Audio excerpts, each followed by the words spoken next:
বিসমিল্লাহির রহমানির রহিম। আসসালামু আলাইকুম। কেমন আছেন সবাই? আজকে আমি এসেছি জিকে নিয়ে।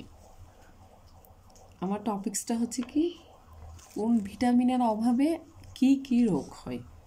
আমি অনেক সময় নিবন্ধন পরীক্ষায় এখান থেকে প্রশ্ন আসতে দেখেছি।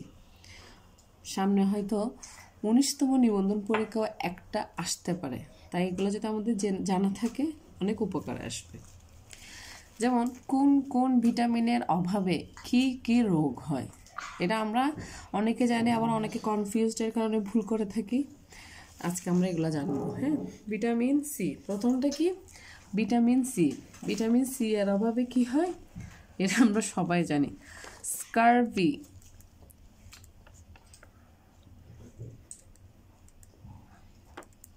স্কারভি নামে একটা রোগ হয়। আরেকটা কি রোগ হয়? সর্দি কাশি। এটা আমাদের সচরাচর সবারই থাকে।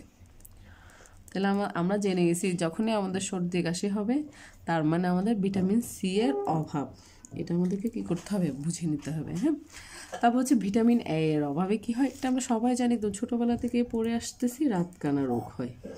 রাতকানা রোগ হয়। তারপর হচ্ছে ভিটামিন ডি। ভিটামিন ডি এর অভাবে কি রোগ হয়? রিকেটস রোগ। রিকেটস রোগ।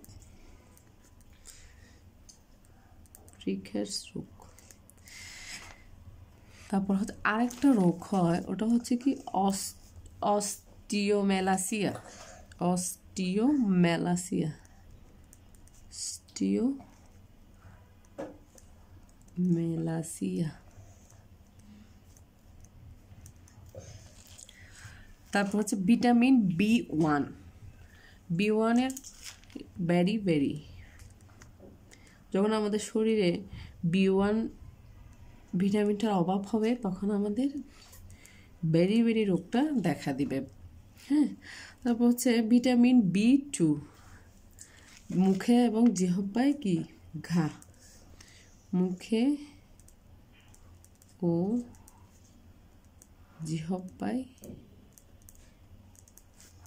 ঘা।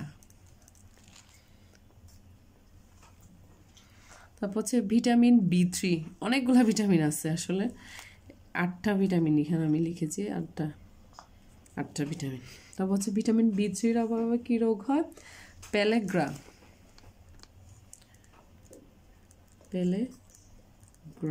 রোগ। ভিটামিন বি9। মানসিক বিকলাঙ্গতা। মানসিক বিকলাঙ্গতা।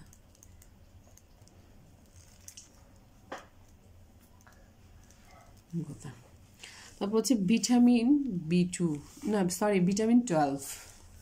ভিটামিন 12-এর অভাবে কি রোগ হয়? রক্ত শূন্যতা।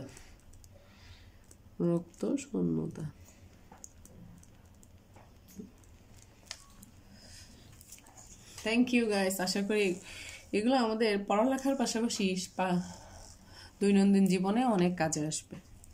Thank you guys. আসসালামু আলাইকুম।